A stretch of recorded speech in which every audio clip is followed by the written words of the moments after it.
तो ये साल है 2005। चाइना के एक शहर में दो कार्स आपस में टकरा जाती हैं। इनका ज्यादा बुरा एक्सीडेंट तो नहीं हुआ, लेकिन फिर भी आगे की कार वाला आदमी अपनी गाड़ी से उतरकर अपनी गाड़ी पे पड़े दंड की फोटोज लेने लग जाता है, क्योंकि उसे अपनी कार की इंश्योरेंस जो करवानी थी। अब पीछे से जिस आदमी ने उसे हिट किया था वो भी अपनी कार से निकल आया। वो उसे अजीबोगरीब सवाल कर रहा था, लेकिन पहले वाला आदमी उसकी बातों पे बिल्कुल गौर नहीं करता। और तब एकदम से पीछे वाला आदमी एक चाकू निकालते हुए बुरी तरह उसके ऊपर फायर करते हुए उसे मार डालता है। बेचारे को तो सोचने का टाइम भी नहीं मिला कि उसके साथ हुआ क्या। उससे पहले ही वो मर गया। इस किलर ने उसे उसकी गाड़ी में बिठाया और खुद अपनी कार लेकर यहाँ से भाग गया। अगली सुबह इसी मर्डर सीन पे ताइसुक आया। वो एक इन्वेस्टिगेटर था। उसने यहाँ का सारा जायजा लिया और फिर गाड़ी में पड़े हुए दंड की तस्वीर लेकर यहाँ से चला गया। उसका मानना था ये उसके लिए एक अच्छा सुराग हो सकता था। इसके बाद हम मिलते हैं डोंग सू नामी एक गैंगस्टर से। कोरिया का बहुत बड़ा गैंगस्टर है और इसका सबसे बड़ा गैम्बलिंग बिजनेस है कोरिया के अंदर। इस टाइम वो अपने दुश्मन गैंग के लीडर से मिलने के लिए आया था, जो बिला वजह उसके बिजनेस में टांग लड़ा रहा था।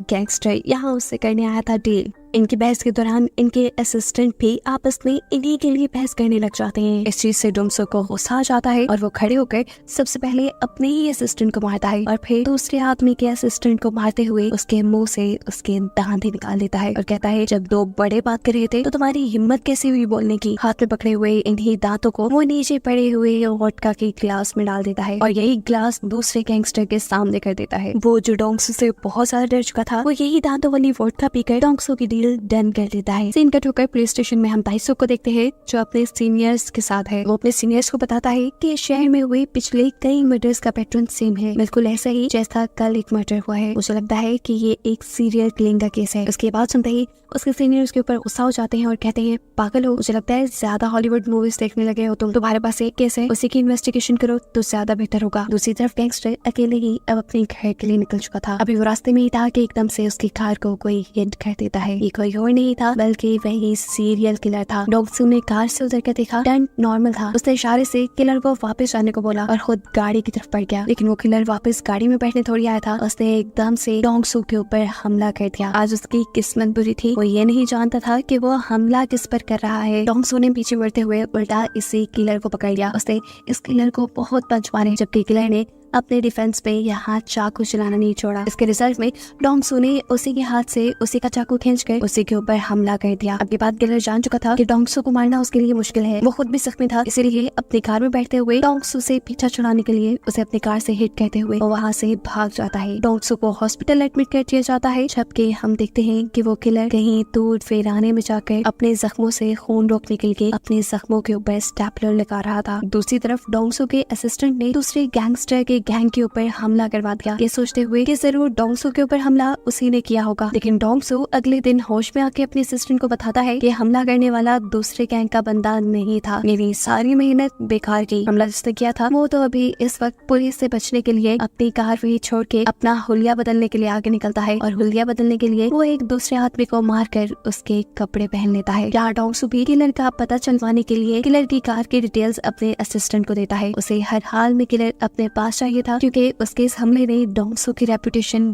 पूरी तरह गिरा दी थी। यहीं पर उससे मिलने के लिए ताइसुक भी आया, जो चाहता था कि डोंगसू उस पे हुए हमले की रिपोर्ट लिखवाए, लेकिन डोंगसू को पुलिस के ऊपर बिल्कुल एतबार नहीं था। ताइसुक भी जब डोंगसू के घर से वापस आ रहा था तब उसने डोंगसू की कार देखी। उसकी कार के पीछे भी बिल्कुल वैसा ही डंड था जैसा सभी मर्डरर्स की कार के पीछे था। उसके जाने के बाद डोंगसू ने भी अपने बंदों को किलर का स्केच देते हुए उसे ढूंढने के काम पे लगा दिया था और इसी दौरान किलर दिखा चुका था अपना एक और वार। वो एक और बंदे का मर्डर करते हुए उसका ट्रक ले चुका था, लेकिन उसे ये बात मालूम नहीं थी कि इस ट्रक में एक और आदमी भी है, जिसे मारते हुए भी वो बिल्कुल ही हिचकिचाता। लेकिन इस मर्डर में उससे हो जाती है गलती, उसका चाकू वही रोड पे गिर जाता है। इस किलर को हर हाल में ताइसुक पकड़ना चाहता था। वो जानता था कि ये सब एक सीरियल किलिंग है और पकड़ना उसे डोंगसू भी चाहता था। ताइसुक ने डोंगसू से एक फेवर मांगी थी कि डोंगसू अपने ऊपर हुए हमले की रिपोर्ट पुलिस में करवा दे, और जब डोंगसू ये नहीं करता तो कुछ ही देर बाद ताइसुक उससे इस चीज का बदला लेने के लिए उसके सभी गैम्बलिंग स्टेशंस के ऊपर रेड करवा देता है और उसकी हरकत को देखते हुए डोंगसू अब इसे मिलने के लिए अपने घर बुलाता है। यहाँ टाइसुक डोंगसू को बताता है, मैं उस किलर को पकड़ना चाहता हूँ। वो किलर कोई आम नहीं बल्कि एक सीरियल किलर है। और ये तो डोंगसू को भी लग रहा था, क्योंकि आज से पहले कोई इतना बहादुर नहीं था कि डोंगसू के ऊपर हमला कर सके। इसी हमले की वजह से डोंगसू के क्राइम वर्ल्ड में डोंगसू की रेपुटेशन गिरती जा रही थी और इसी चीज का फायदा दूसरे गैंगस्टर्स उठा रहे थे। और ये सब कुछ ठीक हो सकता था किलर को ही पकड़कर। डोंगसू के बंदे लगातार किलर को ढूंढने में लगे हुए थे और फाइनली फिर उन्हें किलर की कान और उसका गिरा हुआ चाकू मिल ही गया। इसे हासिल करने के बाद एक तीसरी मर्तबा डोंगसू टाइसुक को अपने घर बुलाता है। इन चीजों के जरिए किलर तक पहुंचना डोंगसू के लिए थोड़ा मुश्किल था, लेकिन टाइसुक के लिए नहीं, क्योंकि उनके पास एक अच्छी फोरेंसिक लैब थी। वो टाइसुक से कहता है, देखो एक गैंगस्टर के लिए उसकी रेपुटेशन सबसे बड़ी होती है और इस हमले की वजह से मेरी रेपुटेशन काफी गिर चुकी है। मैं चाहता हूँ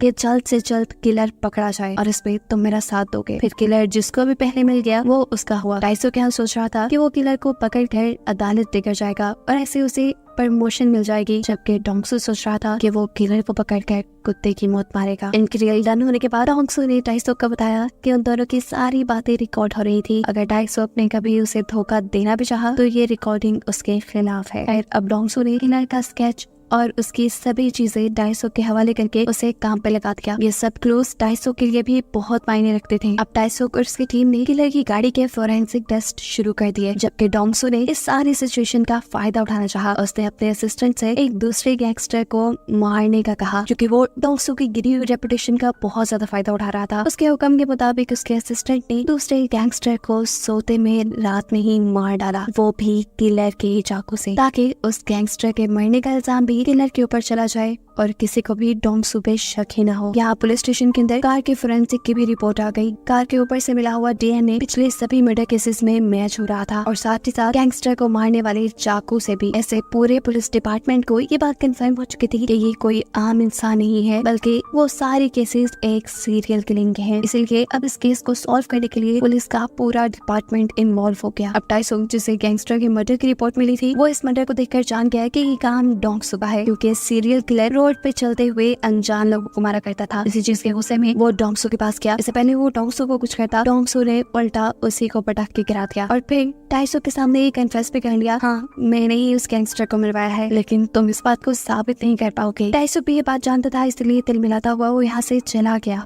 जबकि अब शहर में इन मर्डर की न्यूज भी वायरल हो चुकी थी। सीरियल किलर भी ये न्यूज देख रहा था और अब उसे गुस्सा आने लगा था, क्योंकि अब उसके पकड़े जाने के चांसेस ज्यादा थे और दूसरा ये भी कि एक ऐसा मर्डर भी उसके सर डाल दिया गया था जो उसने किया भी नहीं था। इसलिए वो गैंगस्टर के फ्यूनरल पे गया और गैंगस्टर के असिस्टेंट को एक लेटर देकर आया, जिसमें उसने लिखा था कि गैंगस्टर का मर्डर बेशक मेरे चाकू से हुआ है, लेकिन मैंने नहीं किया। उसने यहीं पे बैठे हुए डोंगसू की तरफ इशारा कर दिया। फिर इसके बाद किलर यहाँ से चला गया और उसने यहाँ से जाते ही अपने पहले वाले तरीके से एक और मर्डर कर डाला, जिसकी इन्वेस्टिगेशन भी टाइसुक कर रहा था, वो भी डोंगसू के साथ मिलकर। ये लोग कार में से फिंगरप्रिंट ढूंढने की कोशिश में थे कि इतनी देर में डोंगसू के इसी पार्किंग लॉन्च के अंदर दूसरे गैंगस्टर के लोग अपने बॉस के मरने का बदला लेने के लिए उसके ऊपर हमला कर देते हैं। ये लोग बहुत ज्यादा थे, लेकिन फिर भी डोंगसू और टाइसुक घबराते नहीं और दोनों अकेले ही इन सभी को बड़ी हिम्मत से मार गिराते हैं। फिर अगले सीन में हमें दिखाया जाता है कि जो फिंगरप्रिंट टाइसुक को कार से मिला था, उस फिंगरप्रिंट की रिपोर्ट भी आ चुकी थी।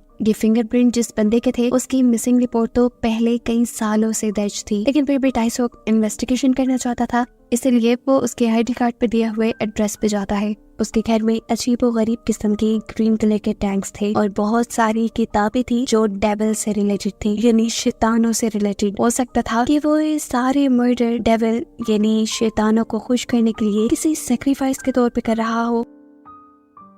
उसे यहाँ पर एक पिक्चर में मिली जो हूबहू डोंगसू के बनाए हुए किलर के स्केच से मैच कर रही थी। ये बहुत बड़ा क्लू था। टाइसुक फौरन अपने ऑफिस जाता है और इस आदमी के बारे में बाकी सभी इंफॉर्मेशन निकालने को कहता है। जिसके बाद टाइसुक ने डोंगसू को कॉल मिलाई, जो कि इस टाइम एक मीटिंग में था। मीटिंग में एक बंदा जब उसकी बेइज्जती करता है तो डोंगसू उसे इतने थप्पड़ मारता है कि वो आदमी वहीं मर जाता है। जिसके बाद उसने टाइसुक की कॉल रिसीव की तो टाइसुक ने उसे बताया कि तुम्हें मैंने एक आदमी का वॉइस नोट सेंड किया है, वो सुनो और बताओ क्या ये वही किलर ही था। उसकी आवाज सुनकर डोंगसू ने ये 100% कंफर्म कर दिया कि वो किलर ही था। उसके बारे में मजीद इन्फॉर्मेशन निकाली गई और इन्हें मालूम हुआ कि किलर का नाम कांग योंग है। बहुत सारी इन्फॉर्मेशन इकट्ठी करने के बाद इन्हें मालूम हुआ कि सीरियल किलर के जो फादर थे वो एक साइको इंसान थे, वो उसे बहुत मारा करते थे और ऐसे ही साइकोलॉजिकल रीजन एक्शंस की वजह से ये किलर बाकी सब लोगों का मर्डर कर रहा था। अब टाइसोक को जो किलर की फोटो उसके घर से मिली थी उससे वो डोंगसो को दी और डोंगसो ने ये पिक्चर अपने पूरे गैंग को दे दी और सबके सब अब किलर को ढूंढने लग गए। सबने मिलकर इस शहर का एक एक हिस्सा छान मारा लेकिन उन्हें कोई सुराग नहीं मिला। डोंगसो को अब इस चीज से गुस्सा आ चुका था, उसे बहुत जल्दी थी किलर को पकड़ने की, इसलिए वो टाइसोक से मीटिंग करना चाहता था, जिसके सिलसिले में वो रोड पे आ जाता है। वो अभी टाइसोक का इंतजार ही कर रहा था कि बस स्टॉप पे उसे एक बच्ची नजर आई। बहुत ज्यादा बारिश हो रही थी, वो बच्ची बारिश में भीग रही थी, जहाँ डोंगसो ने उस बच्ची को अपनी अम्ब्रेला दे दी। इतनी देर में यहाँ टाइसोक भी आ गया, जिसने उस लड़की से कहा अनजान लोगों से सामान नहीं लेना चाहिए, वो गैंगस्टर भी हो सकते हैं।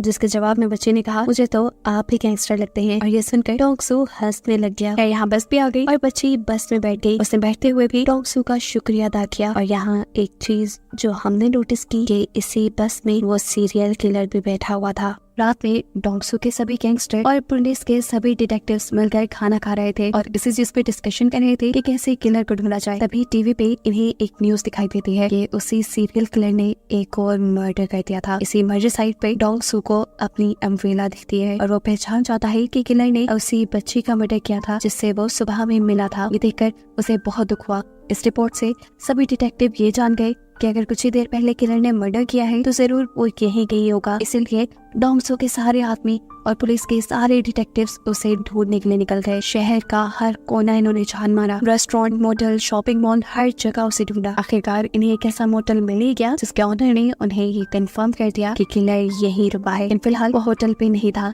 इसीलिए सब लोग मिलकर उसका इंतजार करने लगे। किलर देर रात में आया, सभी लोग बेसब्री से उसका इंतजार कर रहे थे, लेकिन आते ही इस नाटक को किलर ने भांप लिया। वो जान गया कि यहाँ कुछ ना कुछ गड़बड़ है, इसलिए उसने फौरन गाड़ी मोड़ी और यहाँ से निकलता बना। लेकिन अब डोंगसो और टाइसो की भी पूरी टीम उसके पीछे लग चुकी थी। बहुत दूर तक इन लोगों ने उसका पीछा किया और आखिर में 3 अलग-अलग रास्तों से आकर इन्होंने किलर की कार के ऊपर हमला कर ही दिया। अपने आप को बचाने के लिए किलर गाड़ी से निकलकर भाग गया और ये लोग भी गाड़ी से निकलकर उसके पीछे भागने लगे। किलर उनके हाथ लग नहीं रहा था। तब डोंगसो ने टाइसो को अलग-अलग डायरेक्शंस में भागने का इशारा किया और इनके अलग होने का किलर ने फायदा उठाया। उसने डोंगसो के एक साथी को यहाँ मार डाला। मरते मरते भी डोंगसो के इस असिस्टेंट ने डोंगसो से वफादारी निभाई और उसने बहुत हिम्मत करके ये बात बता दी कि किलर कहाँ भाग रहा है। उसकी बताई डायरेक्शन पे चलते हुए डोंगसो एक बार तक पहुंचा जहाँ उसने देखा कि 2 लड़कियां गाना गाते हुए रो रही हैं। वो समझ गया कि जरूर अंदर किलर ही होगा। किलर भी अंदर डोंगसो का ही इंतजार कर रहा था। उसका प्लान था कि वो आते ही डोंगसो के ऊपर हमला करेगा और डोंगसो को मार डालेगा, लेकिन डोंगसो उससे कई ज्यादा चालाक था। उसने पहले लड़कियों को साइड पे होने का इशारा दिया और फिर लड़कियों से खामोशी से किलर के बारे में पूछा। उन्होंने वॉशरूम की तरफ इशारा किया। इससे पहले कि किलर वॉशरूम से निकलकर डोंगसो के ऊपर हमला करता, डोंगसो ने दरवाजा तोड़ते हुए किलर के ऊपर ही हमला कर दिया और दरवाजे के ऊपर से ही मार मार कर किलर को इतनी बुरी हालत में पहुंचा दिया जैसे वो मरने के करीब हो। जिसके बाद उसने किलर को पांव से पकड़ा और घसीटते हुए यहाँ से ले गया। टाइसोक उसे आवाज़ें देता रह गया, लेकिन डोंगसो ने उसकी हर आवाज, हर कॉल को इग्नोर कर दिया। डोंगसो इस किलर को, इस डेविल को अपने वेयर हाउस में ले गया। उसने वहाँ जाकर डेविल यानी इस किलर को बहुत मारा। लेकिन अजीब बात थी कि किलर सिर्फ पागलों की तरह हंस ही रहा था। इससे पहले कि अब वो मार कर इस किलर को मार देता, एकदम से यहाँ के शीशे टूटते हैं और कोई डोंगसो के ऊपर अपनी कार चढ़ा देता है। ये टाइसोक था जो किलर को यहाँ से लेने के लिए आया था। उसके इस हमले से डोंगसो बेहोश हो चुका था, जिसके बाद वो किलर को यहाँ से ले गया। टाइसोक अब किसी इवॉल्ट की तरह इस किलर को पुलिस स्टेशन के अंदर लेकर जा रहा था और सब लोग उसे हैरानी से देख रहे थे। मीडिया में भी ये न्यूज फैल चुकी थी कि फाइनली पुलिस ने किलर को पकड़ लिया है। यहाँ हमें ये भी मालूम हुआ कि इस किलर को पकड़ने के बाद टाइसोक ने डोंगसो के बहुत से गैम्बलिंग स्टेशन के ऊपर रेड की और उसका बिजनेस तकरीबन ठप कर दिया। लेकिन इसका भी कुछ खास फायदा नहीं हुआ था टाइसोक को, क्योंकि उसकी प्रमोशन जुड़ी थी ये साबित करने से कि वो जिस आदमी को पकड़ कर लाया है वही सीरियल किलर है। वो उसके साथ बहुत इन्वेस्टिगेशन करता है, बहुत दिमाग खपाता है, लेकिन खुद ही फ्रस्ट्रेट हो जाता है क्योंकि सामने वाला किलर बिल्कुल खामोश था और पागलों की तरह हंस रहा था। टाइसोक के पास उसके खिलाफ कोई भी ठोस सबूत नहीं था, यहाँ तक कि उसने केमिकल के जरिए अपने फिंगरप्रिंट्स भी मिटाए हुए थे ताकि उसे मर्डर की किसी भी चीज से जोड़ा ना जा सके। असल में उसने ये सारी किलिंग्स बहुत ही प्लान के साथ की थी। यही सब बातें उसने कोर्ट में भी जाके बोली कि मैं मासूम हूँ, मैं एक लड़का हूँ, तो ही मेरे साथ ऐसा हो रहा है। सिर्फ इसलिए कि मेरी शक्ल किलर से मिलती है तो मैं किलर तो नहीं हो सकता। जज को भी उसे सजा देते हुए हिचकिचाहट हो रही थी और उसे बेकसूर भागता हुआ दिखते हुए सभी विक्टिम्स की फैमिली बहुत ज्यादा दुखी थी। ये सभी लोग इंसाफ चाहते थे। तभी प्रोसिक्यूटर यहाँ जज से परमिशन लेता है एक आखिरी गवाह को बुलाने के लिए। ये गवाह कोई और नहीं था बल्कि डोंग सू ही था, एक वाहिद गवाह, एक वाहिद विक्टिम जो इस किलर के वार से बच निकला था। वो यहाँ कैसे आया था, इसके पीछे भी एक कहानी थी। टाइसो के पास इस किलर के खिलाफ कोई सबूत नहीं था, जबकि वो इस किलर को सजा दिलवाना चाहता था। इसीलिए वो गया डोंग सू के पास। उसने डोंग सू से बोला, हम दोनों का मकसद सेम है, हम दोनों ही उस किलर को पकड़वाना चाहते हैं, तो अच्छा यही नहीं होगा कि हम इसके लिए कानून का सहारा लें। डोंग सू जब नहीं मानता तो यहाँ उसे ब्लैकमेल करने के लिए टाइसो एक रिकॉर्डिंग प्ले करता है, जिसमें डोंग सू ने कन्फेस किया था कि उसने अपने दुश्मन गैंगस्टर को मरवाया है। ये सुनकर डोंग सू के पास भी टाइसो की बात मानने के अलावा कोई रास्ता नहीं था। उसी वजह से डोंग सू आज कोर्ट बैठा। उसने ईमानदारी से अपना यहाँ बयान रिकॉर्ड करवाया कि उस दिन वो यही आदमी था जिसने डोंग सू के ऊपर हमला किया था। डोंग सू की बात काटते हुए किलर का वकील बोलता है, हम एक गैंगस्टर की बात पे यकीन नहीं कर सकते। जवाब में डोंग सू कहता है, अगर इसने तुम्हारी फैमिली में से किसी को मारा होता शायद तब तुम ऐसा ना कहते। उसकी बात सुनकर किलर हंसने लग जाता है और यहाँ डोंग सू को गुस्सा आ जाता है और वो खड़े होकर अपनी शर्ट उतार देता है। वो अदालत में पूरे हमले की स्टोरी बताता है और दिखाता है कहाँ कहाँ किलर ने उसके ऊपर हमला किया था। इसके बाद वो अदालत में एक स्केच भी दिखाता है जो हमले के फौरन बाद डोंग सू ने बनवाया था। यहाँ पर डोंग सू ने अदालत में एक लेटर भी दिखाया जिस पे लिखा था कि मर्डर मेरे ही चाकू से हुआ है। इस टाइम डोंग सू ने इस लेटर का दूसरा हिस्सा फाड़ दिया था जिसमें ये लिखा था कि मर्डर मैंने नहीं किया। अपनी बातों पे यकीन दिलाने के लिए डोंग सू जज से कहता है, आप चाहें तो इस किलर की शर्ट उतरवा के देख सकते हैं, क्योंकि उस रात मैंने भी इस आदमी की चेस्ट पे वार किया था। पुलिस जब चेक करती है तो निशान बिल्कुल वही था जहाँ डोंग सू ने बताया था और ऐसे डोंग सू के बयान की वजह से किलर को जिंदगी भर की सजा हो जाती है। साथ ही साथ डोंग सू जो कि एक गैंगस्टर था, यहाँ अदालत उसे भी उसके गलत काम की वजह से सजा सुना देती है। लेकिन एक प्लस पॉइंट ये था कि डोंग सू की दी हुई गवाही की वजह से उसकी सजा बहुत कम हो चुकी थी और इस सब के नतीजे में अब टाइसो को भी प्रमोशन मिल चुकी थी। डोंग सू अब जेल में जाता है जहाँ बहुत सारे लोग उसे झुककर सलाम करते हैं। यही दूर बेंच पे हमें एक आदमी दिखाया जाता है जो वहाँ बैठा बुक पढ़ रहा था। ये कोई और नहीं बल्कि वो सीरियल किलर ही था जिसे देखकर डोंग सू हंस रहा था। असल में अपना कन्फेशन रिकॉर्ड कराना, अपने ये जुर्मों पे जेल आना, ये सब भी डोंग सू का ही प्लान था, क्योंकि उसने कसम खाई थी कि अपने ऊपर हमला करने वाले आदमी को वो खुद मारेगा। और टाइसो के साथ काम करने की शर्त भी उसने यही रखी थी कि अदालत की सजा सुनाने के बाद किलर को कानून नहीं मारेगा बल्कि वो खुद मारेगा, जिस पर टाइसो मान गया था। ऐसे प्लान के मुताबिक टाइसो ने उसे उसी जेल में रखा जहाँ पे पहले से ही किलर था। इसलिए तो डोंग सू अब बहुत खुश था। वो हंसते हुए एक रस्सी लेकर वॉशरूम में जाता है जहाँ पर किलर पहले से ही नहा रहा था। डोंग सू को देखकर उसकी सांसें खुश्क होने लगी। डोंग सू ने मुस्कुराते हुए से कहा, चलो वो खेल खत्म करते हैं जो हमने शुरू किया था। यानी साफ जाहिर था कि यहाँ डोंग सू उसे मार देगा, लेकिन उससे पहले ही ये मूवी यहाँ खत्म हो जाती है।